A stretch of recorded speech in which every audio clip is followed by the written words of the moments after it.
Welcome to Master Your Finances. Searching for guidance in the startup world? Meet David Stengle, a seasoned expert in startup ecosystems with experience as an operator, investor, and advisor. He'll share insights into startup community building, governance, inclusion, and metrics while highlighting his work with Startup Grind Princeton and Board++ in empowerment underrepresented executives. Tune in to learn practical strategies for growing your startup and fostering your innovation. David, thank you so much for coming on the show. I appreciate it very much. You've got quite, no pun intended, a diverse background here, so to speak. I guess let's start off with, I think you're involved in the Diversity Finance Authority, right? You're a board member there? Yeah, the EDA Diversity Financial Advisory Board. Can you tell us a little bit about that and how you got connected to that? Absolutely. So after a career as a startup operator primarily, I've been doing startup community organizing events for the last 10 years. And in that capacity have done work with the New Jersey Economic Development Authority, been on their technology advisory board, and had some EDA officials speak at some of my events. And last September, as part of the Murphy administration's focus on inclusion, they added a diversity financial advisory board to the EDA. And the idea really is there's a lot of programs that the EDA provides which have benefits, non-dilutive benefits, meaning it's free money for founders, but not every community's getting that message effectively. And so the Diversity Financial Advisory Board is really doing two things. One is thinking about the programs that are offered and making sure they're a good fit for all of New Jersey.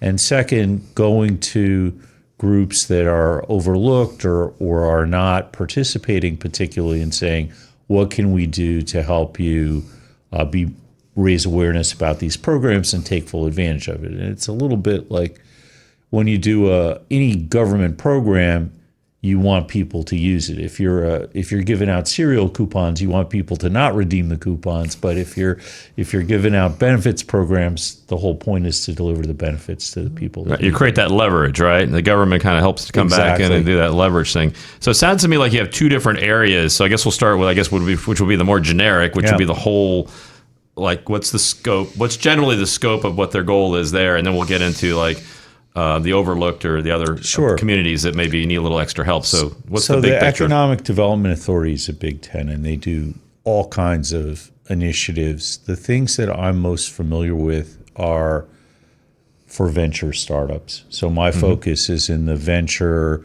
traditional, cliche, Silicon Valley, Facebook, Google kind of startups. And in that area, the EDA has done a number of things. They have a subsidy program for co-working spaces. So if you are a really early startup and aren't ready to have your own office, or you want to work in a co-working space, there's a program that will underwrite part of the rent. There's a program that gives tax credits to angel investors. So that's good for the angel investor. If you're an angel investor, you should definitely be aware of it. If you're an investor looking to raise angel money, it's an opportunity for you to get additional benefits if you're based in New Jersey. There's a fellowship program that launched last year, and the first cohort of a dozen fellows launched in February. I think we had the formal announcement. And this is a way to have the state take a real bet on some exciting founders. They're actively recruiting for the second cohort, and I would encourage anyone as an early stage founder to take a look at that program and apply if they see a fit, but go for it. And then So what does that what does that program provide to somebody that's maybe in that position? Some cash, and being brought into the I'll say the EDA tent, but there's part of getting going as a startup is plugging into the local venture ecosystem. And so the Economic Development Authority has a group that focuses on venture activity. They have a bunch of industry contacts. They have a bunch of additional programs.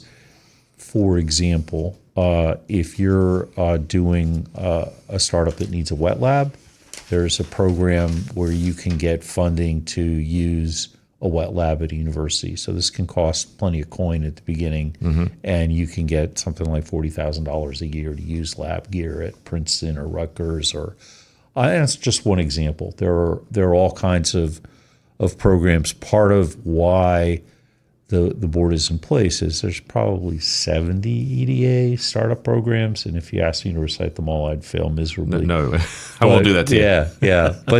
But the point is the Murphy administration in particular has leaned hard into this. First Lady Tammy Murphy took the initiative to help Golden Seeds, which is an angel investment group focused on female founders, to launch a New Jersey chapter a couple of years back. And the Murphy administration has also done this very innovative and I think globally leading initiative to identify some early stage venture fund managers that are targeting specific constituencies or segments. I had one of them speak at a recent event. So there's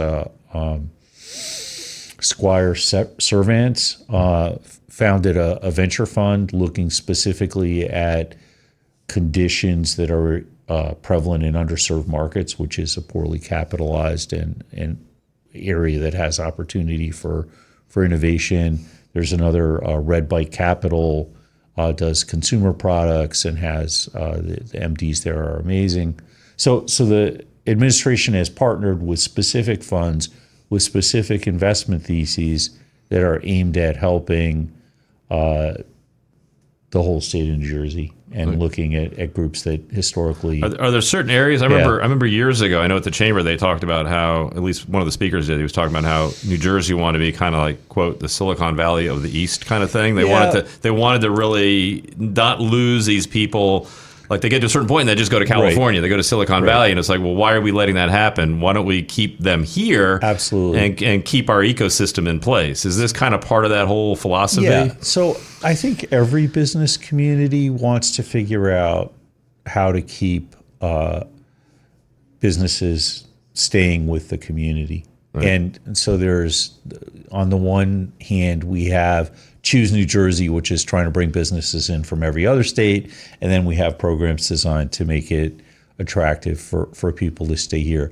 And part of it is I kind of roll my eyes at we want to be the Silicon Valley of, which everybody says. And I think the right way to go through that is to say, what's special about New Jersey? So New Jersey, we're the medicine cabinet of the world. Right. We have incredible fintech.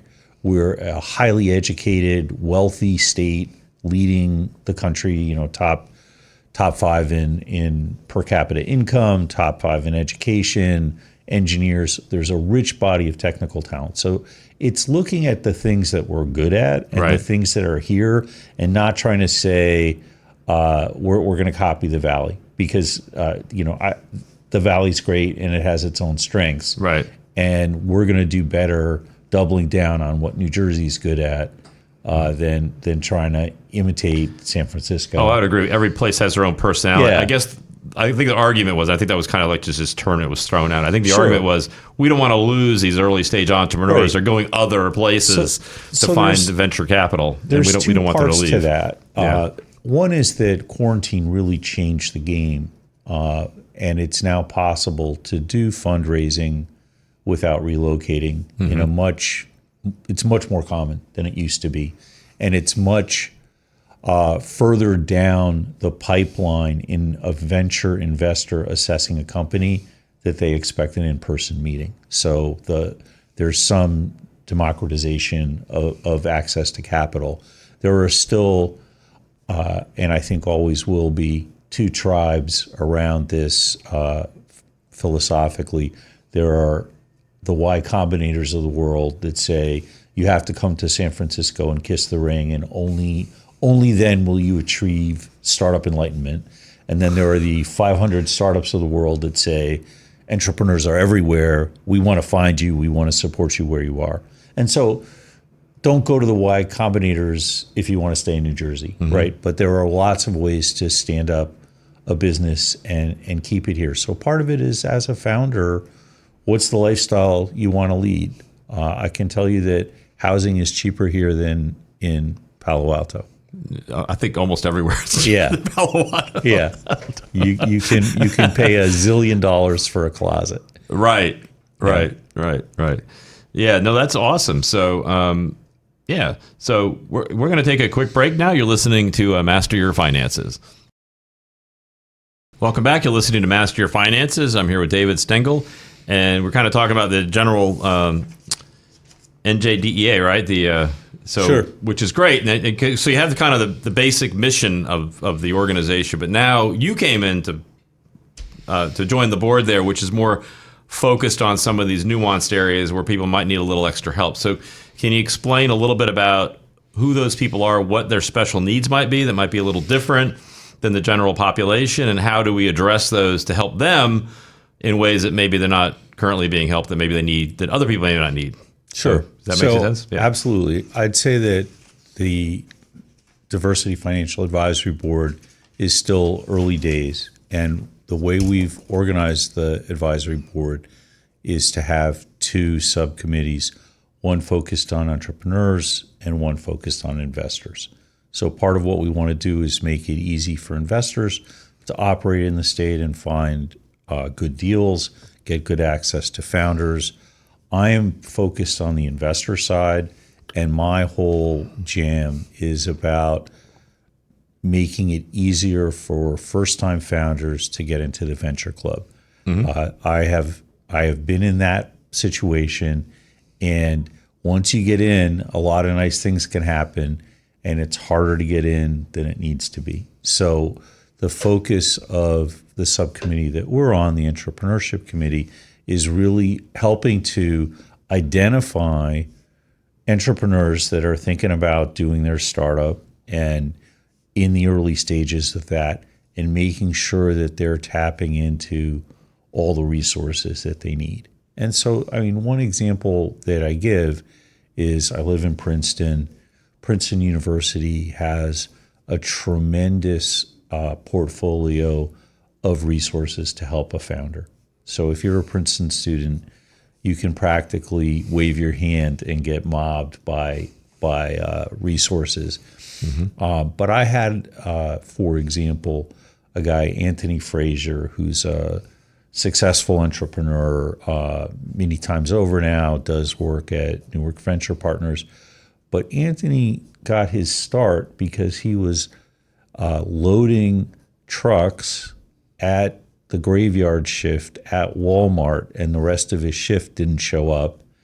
And they were like, yeah, you got to load everything yourself. And he was like, man, I'm so done with this. And he started looking for a different job and interviewed with the company, and we need help on our website, and here's how much volume we're getting. He goes, I get more than that on my gaming site. And they're like, please come help us. and now he's doing podcasts. He's on the Innovator 100 list. But in terms of where, as Startup Grind, as the EDA, Diversity Financial Advisory Board, I'm looking to help the Anthonys of the world find their way into how do I get coaching? How do I get mentors? How do I get non-dilutive capital? How do I get instruction? And there's a ton of resources available on the internet. I think Y Combinator's university resources are incredible, and every founder should study them. But there are also a number of programs. So, for example, I work with I-Corps, and I-Corps is an initiative initially started by the National Science Foundation and now spanning many federal agencies. But it's about helping first-time founders figure out what they should do. And the super short version of what they do is like, yeah, whatever great idea you have, nice, but shut up and listen to customers. Go out of the building, take off your lab coat, step away from the bench, stop looking at your tech, go listen in the world and say, what are the problems out there? How might we solve those problems with some humility? Yeah. And many of these founders, I'm old enough. In the 90s, there was this music movement in Seattle called shoegaze. And it was called shoegaze because the guitarists would just stare at their shoes while they played. Like they didn't move, they didn't talk, they didn't jump around, they didn't, zero energy, right? And like, don't be the shoegaze founder. Be the go out in the world and talk to people. Yeah. And that's part of building the community. It's part of getting comfortable talking to angels. It's part of telling your story. So there are pitch events. There are a number of groups that in the state that do pitch events. Startup Grind does some. I've done some at some conferences I've organized. But there are many other groups, and it's one way to polish your message, because at the end of the day, when you're a founder, and I tell every founder this, first you're selling a dream, and then you're selling traction. So when you're selling the dream, you're telling a story, and you want to tell the story well. You want to get feedback on the story. You want to see where people are like, what are you talking about? I don't get it, to the point where it just hits the bloodstream like sugar, right? Like bang, you just get it. And then once you're at that point and you find out who your audience is that really gets it, then you're figuring out, all right, how do I convert that story into traction? Yeah, a couple things in there, which I think is interesting. I know a lot of people that start like newer businesses. Yeah. They're always, they have this fear of, if I talk about it, people are going to steal my business. Yeah, it's a rookie mistake. And I've found myself, and I have to be honest, I'm guilty of that myself years ago. But the more you share, the more you learn from everybody. In fact, I have great relationships with what you might call competitors, right? Absolutely. Because we all do things a little differently. And what I do, even though we might have the same, quote, title, we do it differently. And our client base is just different. It's a great point. So I'd say a couple things around that. The metaphor that I like the best is every conversation that you have in the market with exposing your ideas, like seasoning for food, it just gets better. Right. The first-time founders often overrate the importance of their ideas. So typically, as an investor, I've seen 50 or 100 people pitch me the same idea often, and they're like, "Oh, if I tell you this, I have to kill you." It's like, okay. I just heard this 10 minutes ago. Yeah, exactly. I got pitched on this last week. I got pitched on this the week before. So there's that part of it, which at best shows naivete about the market conditions they're in, and at worst is like, okay, you can't really carry on a conversation. I think another, I'm pretty harsh on this, but another punk move is, I can't tell you that without an NDA. And it's like, if you can't tell me what you're doing, I have no confidence in you as a communicator. Like, I get that there's some things that are secret. And I, in fact, started my career as a spook where, we couldn't talk about our job much, but I could still say I'm a spook. I learned Russian. I'm tracking the Soviet Navy. Like, there's something you can say. And if you can't find a way to say you just don't give your exact coordinates at any given point, right? It's really different to say, I tracked the Soviet Navy in the Middle East compared to, this sub moved here, like the details you don't need to, you can get the concept over without the details. When you're introducing your startup, you better be able to say, this is what I do, and this is why it's shiny, and why you should care. And I find you get great feedback from, especially entrepreneurs that are further along the path. Yeah. If they've done the same thing, they're like, oh, yeah, that's fine, but here's the issues that we have found, and if you're going to do that, you need to be aware of these items. Absolutely. And if you don't, you're going to run into the same problem I ran into. So you should know your competitors, and you should figure out why what you're doing is different and special. And if it's not different and special, doesn't mean it's impossible to have a business, but then why are you doing it instead of selling for somebody that's already done all those things if that's what you want to do? I liked how you said that, because a lot of times, and they do that like in marketing, is you model your competitors. You say, well, what are they doing that's successful? Right. And how can I like tweak that a little bit to make it my own? Right. Because they're already successful. Right. Listen to them for whatever, 80, 90% of what they're doing. Don't copy it. Obviously, that's illegal. But you can certainly watch the methodology behind how they're doing things and what they're doing. And it's not even always illegal to copy stuff. I mean, some stuff is just like, I'm going to give advice, and other people give advice, or I'm a marketing firm, other people are doing more. Right. But it's like, why am I the guy? Right. And there can be a lot of different wise, but you should have high conviction about this is why I'm a better deal for you. And if you Right. don't believe it, I don't know why you'd expect anybody else to believe it. Right. Right. And you mentioned something earlier on, which I think is really, really important, is the coaching and the mentoring Yeah. aspect of this, because almost everybody I know of, including myself, that's been successful, there was somebody you were following Sure. or somebody that was coaching you and kind of walking you through the process. Because honestly, we can't live long enough to learn the experience of all the other people out there that have done what you're trying to do. Yeah. You're just not going to live that long. So you better learn from others, because that's the shortcut. Absolutely. And there's Ben Franklin is one version of this quote, and I don't think I'll get it exactly right. But the idea is experience might be the best teacher, but it's a really expensive one. There's better ways to learn than, okay, that failed and I went bankrupt, right? Right. So I think that every person for their company, but for their life, should think about a formal or informal board of advisors, and who I have people that I go to when I'm thinking about marketing. I have people that I go to when I'm thinking about life decisions. I have people that I go to when I'm thinking about health issues. Just build that network with intention. And if you're starting a business, look at the skills you have and your team has, and look at the holes, because there are holes, and think about who can I recruit that believes in my dream that can fill those holes. And maybe it's a short-term fill, like we're doing a medical device and we don't really know how the regulatory pathway works, and we're going to find somebody that's done 5 medical device companies and has been through the regulatory pathway and knows Right. some people at the FDA.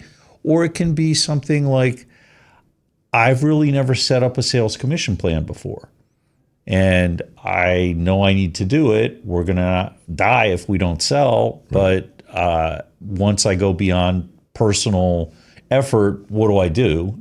Because every salesperson that's any good will be able to tell you why you should pay them more, right? So Sure. how do I push Right. back against that Yep. in a constructive way? Absolutely. So those are just a couple examples. But Those are fantastic. We're going to take another quick break. You're listening to Master Your Finances.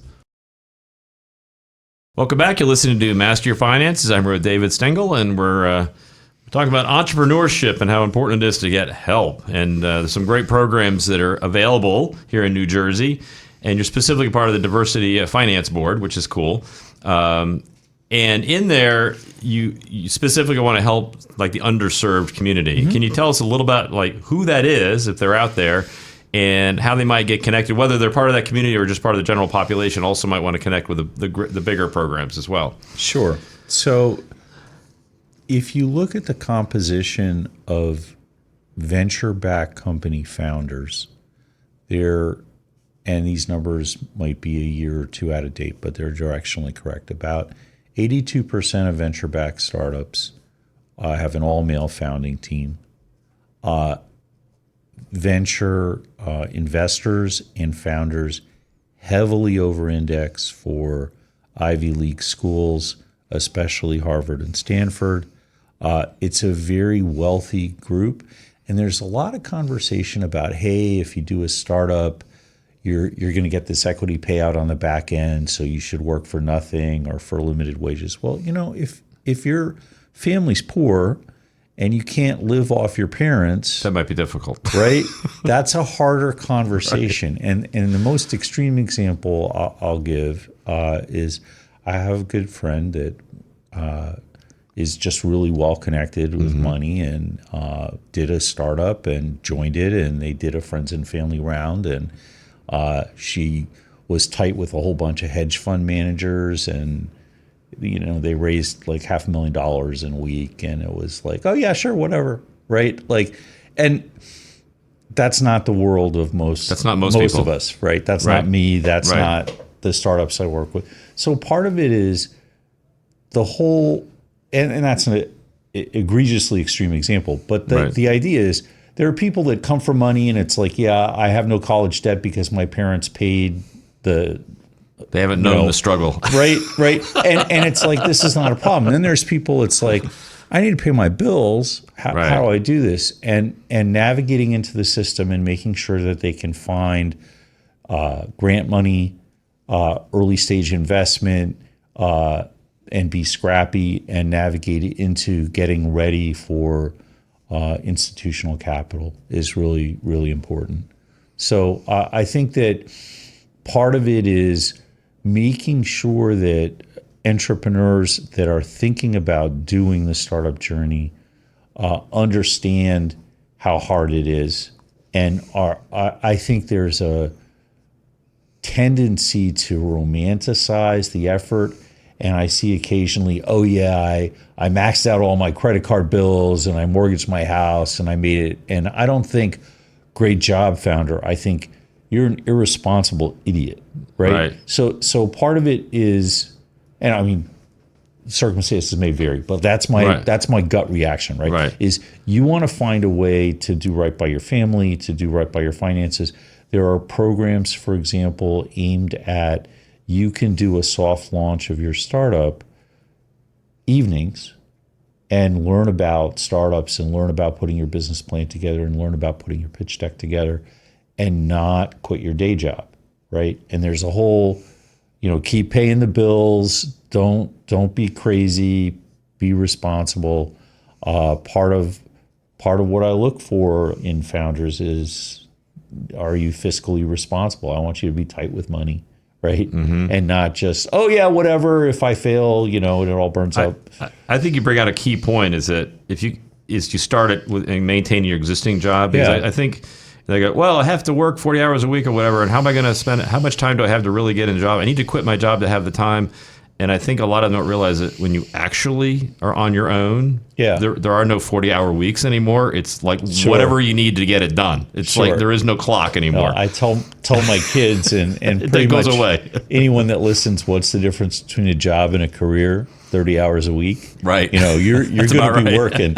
And if you probably, this is a generalization, but if you're doing a 40-hour a week job and you're doing 30 hours a week getting your startup ready, when you do that startup full time, you're going to be doing 70. So you're not, if that load is too much, then that's already maybe this isn't for you. It's not for everybody.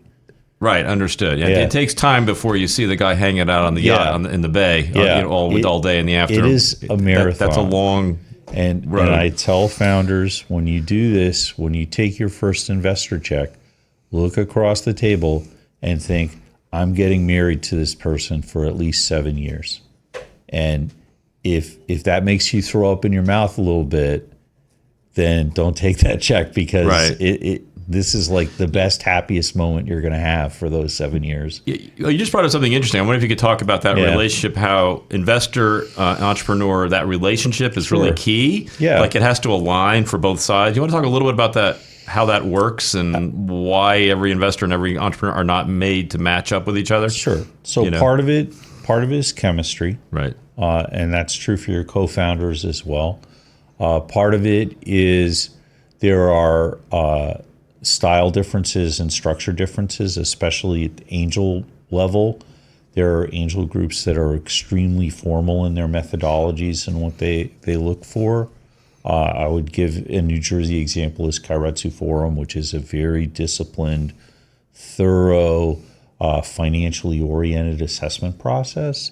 There are people that are really like, look, if I think the founder's good, really I'm picking a jockey, not a horse, and it's early enough.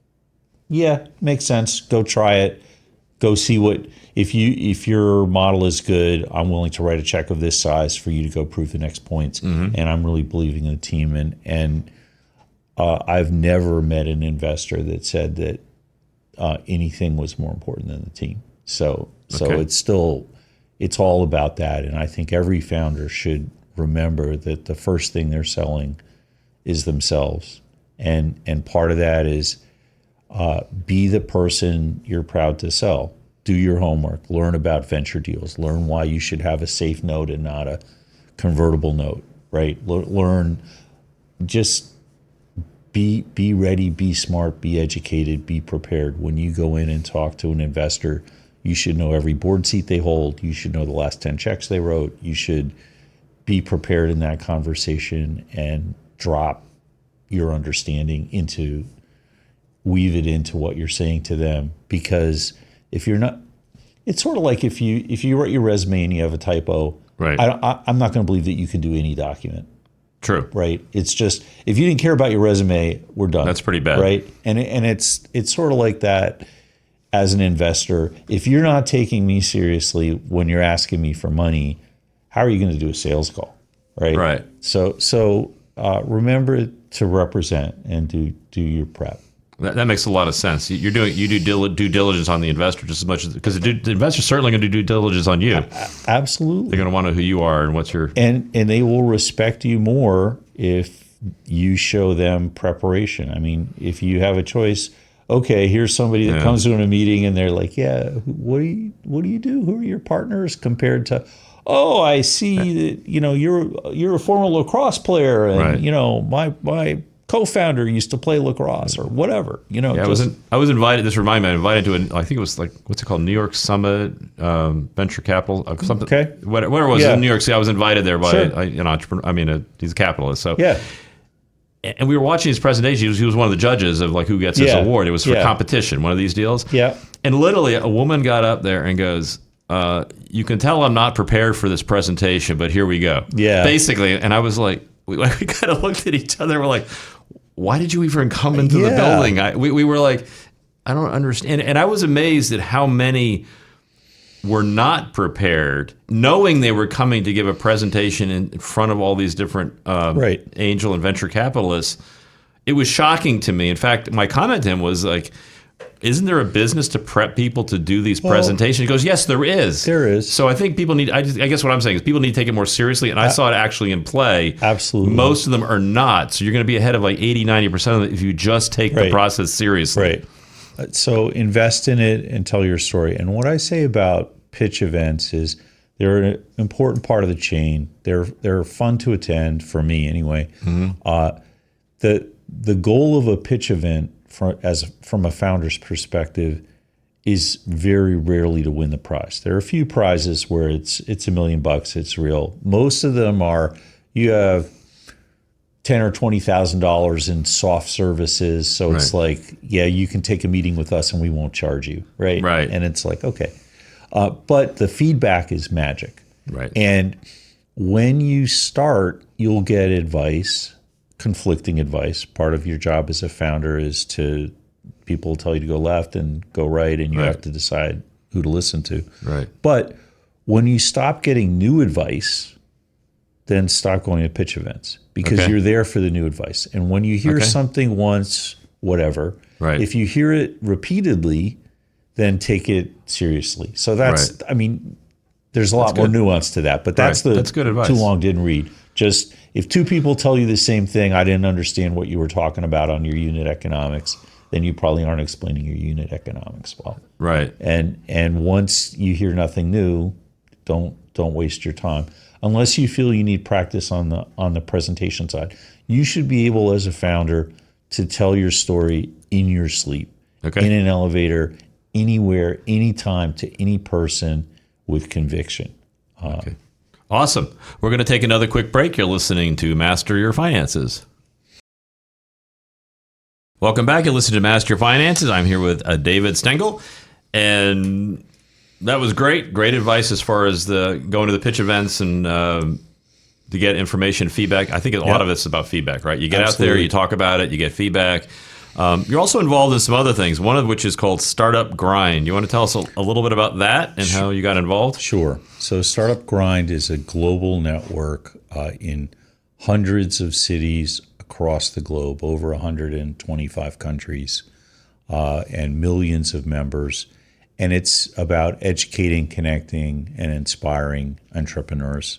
So I started the Princeton chapter in 2014. We've had 133 startup events since then, and we do one or two every month, workshops, fireside chats with founders and investors, a couple of parties a year, occasional. We had a big AI conference last month, and we'll do one of those every year, I think, going forward. I'm a big believer in AI. But Startup Grind is just a way to help you connect with the startup ecosystem. And I encourage anyone and everyone listening to this to find a chapter near them and attend those events. The philosophy is make friends, not contacts, give first. It's a very nurturing community. I've made lifelong friends there, and totally drink the Kool-Aid, so I'm completely biased. But we hold events locally here at facility. Is that for all stages of entrepreneurship or certain stages? What do they mainly focus on as far as who attends? Different chapters have different areas of concentration. My theme is really about wider access. So I'm focused on what I call pre-napkin, which is you're not ready to write 3 bullets on a napkin yet. You haven't incorporated. You're not sure what to do, up to A round. And by the time you're doing your A round, you're raising millions of dollars. You have professional money in, and they are helping you navigate that process. So I'm really, how do you go from the outside to the inside? And for example, every year I do a workshop that's, here's all the things you need to know to incorporate without spending too much money. And you can spend $3,000 and incorporate and get everything you need. You can spend $15,000 and incorporate in. I'd go with a 3 as a startup, personally. Well, so and you can do it in ways that, 5 years later you're going to pay a lot more taxes, and there are just a few hygiene things that every founder should know. But if you haven't done it before, there's no reason that you would know them. So that's just one example. So that Startup Grind, it's very chill. The vibe that we try for at most of our events is to have an interesting fireside chat where you think about being at a bar and the next table over is having this conversation and you're kind of leaning like, what are they saying? That sounds interesting. These tend to be fairly large or small or intimate or various sizes? So it's a couple dozen. So most good. Startup Grind cities are Beijing, New York, London, and Princeton is quite a bit smaller than that. Okay. So we get a couple dozen people, but I just got back from Startup Grind Global, where I go every year. That's in Redwood City in the heart of Silicon Valley. I'm going to brag a little bit, but was the sole inductee into the Hall of Fame this year. That's awesome. Congratulations. But we've also won Inclusivity Awards and Humblest Brag Award, and here I am bragging. And, Humblest Brag Award. I like that. Kind of a contradiction term, is it a little bit. But Humblest brag. So it's supposed to be for somebody that just does the work and doesn't. I got you. It might be the lame social marketing award. And then some awards for being one of the most active chapters globally. But it's a great way to just plug in and get introduced around the ecosystem. Okay. It's not focused on a particular technology or industry, but it is aimed at venture-backed startups. So if you're ultimately looking to raise venture money. Okay. So it's a great way to make contacts and learn a little bit about the process and how to save some money and get things done a little more efficiently, it sounds like. There's also a chapter in Trenton. There's a chapter in New York. Oh, wow. There are the Trenton chapter is new, but I've been working with John Snee, who's doing a great job there. Excellent. We need more of that. Absolutely. I'll tell you, I go to his events and he comes to my events. There you go. And Trenton and Princeton are 10 miles, but sometimes it feels like a long distance, and we get different people. Different flavors and feelings and as far as what's going on. So part of it is bringing everyone together, and I think that's well, and you learn from each other. Absolutely. As you know, they're both very different locations, demographically, economically, et cetera, and I'm sure you learn from each other a lot of things, I would think. So that's a goal. That's awesome. Another thing you're involved in is Board Plus Plus. Yep. You want to tell us a little bit about that and how you're involved in that? Here's the thesis of Board Plus Plus in a nutshell. If you look at the research on the behavior of any group, you really want to have a wide range of opinions. If you have a board where everybody had exactly the same opinion, even if you had 10 board members, you'd only have one idea. Right. So you want to have board members that have different networks, different perspectives, and the venture community is very inbred. Mm-hmm. So you'll get typically a board member from your lead institutional investor. You'll get the founder, that's you. And if you are a founder and you're driving the process, you can appoint an independent board member early. And if you pick one that has a different network than yours and a different network from your lead investor, or a different network than what you anticipate you'll get from your lead investor if you haven't taken the investor in. You can drive a lot of value and de-risk your business. And there are a ton of people from overlooked groups, however you want to call that. But that can be veterans, that can be pick your minority group, that can be women, which are not well represented in venture for sure. And there are some embarrassingly bad stories about a bunch of rich white guys in a room talking about some product for women and not making smart decisions. Well, that's not a good idea, right? So that's a pretty bad idea. Just like that's a very bad idea. It's happened more than once. So the idea is the women notice it when you try to sell it to them too. Yeah, they do pretty quickly. Yeah. So there's an opportunity there, and what Board Plus Plus does is it finds talented high performers in corporate America that are looking for their first board seat. And the sad reality of the way boards work in the United States, and it's pretty funny, but one stat I like is the average public board seat lasts longer than the average marriage in the United States. Oh, right? Really? It's about 9 years and change to 8 years and change. But that's so there's this very low turnover, very old hierarchy, looks much more like the U.S. did 50 years ago than it does today. And if you're trying to sell into the U.S. today, you want to have input that looks like the U.S. today. So we find people that have deep industry experience in corporate America typically that are interested in getting a board seat, which is a great way to grow your own executive skills. Sure. I will tell you, every founder, get on a board seat too. There was this great talk I heard from the founder of Rent the Runway, and she got the founder of The Knot to be on her board. And the founder of The Knot was like, I'm running a startup. Are you crazy? Like, I don't have time for this. But it was really good for both of them. And you will be a better CEO if you serve as a board member somewhere. Okay. Because you'll understand how to manage your board better. You'll understand board dynamics better. You'll understand speaking to power better. These are all skills. And I'm a huge fan of this. So I tell high school kids, like, if you want to be a CEO, think about your first board. Think about your leadership roles. Because speaking to power is an important skill. So how would somebody go about this? What if you're one of these early stage entrepreneurs, like you're talking about these high school, college kids getting out and I'd love to be on a board. They're like, well, wait a minute, what do you know? What are you going to add to the board? There are different pathways for sure. So you can volunteer. There are all kinds of nonprofit boards. Nonprofit boards will take anybody and you have to write a check of a certain size. You can look for that kind of leadership role. You can signal your interest. You can work your network. It's not easy to break into boards. Mm-hmm. So I don't want to diminish the effort, but intention matters so much in everything you do. And have a plan.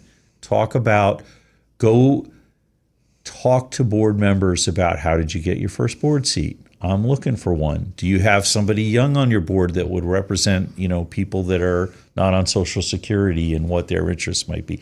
That kind of stuff. You can put your name out there. Use your weakness as your strength. Yeah, absolutely. Right? Absolutely. I met a guy that he got a job in Japan as basically a American market youth whisperer to the board. And they were That's like, really funny. Okay, man, what do young people in the U.S. think? And it's this bunch of old Japanese guys that they probably have no idea what young kids in the U.S. think. But they recognize their own blind spot to some degree, and so there's those things.